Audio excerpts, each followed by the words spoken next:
Opisyal na nakapasok sa Paris Olympics ang weightlifter na si Rose G. Ramos. Ayon sa Philippine Olympic Committee o POC na siya ang kauna-unahang weightlifter ng bansa na nakapasok sa Paris Olympics. Naisagawa nito matapos na makuha niya ang first place sa Women's 49 kg Group B Division na ginanap sa IWF World Cup sa Thailand.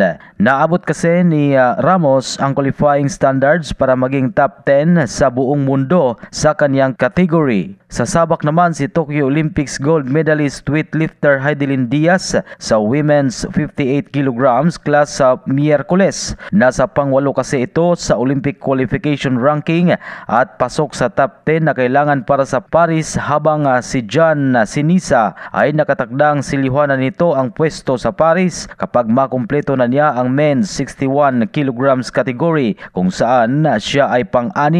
Dahil sa panalo ay makakasama na si Ramos sa ilang mga atletang Pinoy na pasok sa Paris Olympics na sina Carlos Yulo ng gymnastics, mga boxer na sina Yumir Marshall, Nisty Peticio, Era Villegas at Alea Finigan ng gymnastics. Yan ang balitang sports. Ito si Ray Tampos para sa Radyo Alternatibo Balita Nationwide.